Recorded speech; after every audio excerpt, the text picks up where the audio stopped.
ආශිර්වාදමත් දවසක්.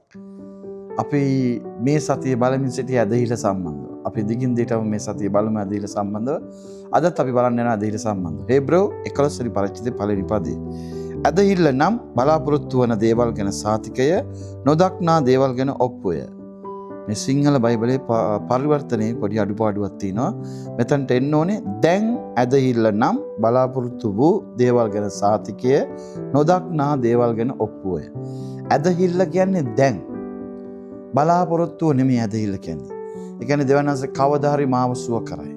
දෙවනස කවදා හරි මට ආශිර්වාද කරයි. දෙවනස කවදා හරි මට ආරක්ක දෙයි. දෙවනස කවදා හරි මේක දෙයි.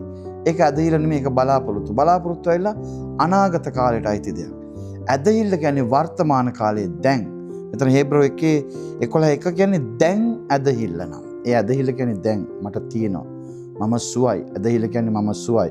ඔබට ශක්තිය ඕන විට ඇදහිල්ල කියන්නේ ගීතාවලි 27:1 ස්වාමින් වහන්සේ මගේ ජීවිතයේ ශක්තියයි. මම කාට බියවන්නේ.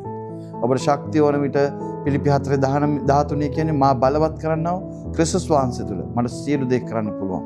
ඇදහිල්ල කියන්නේ දැන්. ඔබ සුවයි. ඇදහිල්ල කියන්නේ මම සුවයි. මට තියෙනවා. මම ආශිර්වාද ලද්දෙක්. ඒක තමයි ඇදහිල්ල. බලාපොරොත්තු වෙන මේ ඇදහිල්ල කියන්නේ වර්තමාන කාලේ දැන්. ඔබට තියෙනවා. හැම දෙයක්ම ඔබට තියෙනවා. සියල්ල නුඹලාගේ. ඇදහිල්ල කියන්නේ සියල්ල නුඹලාගේ. Okay, God bless you.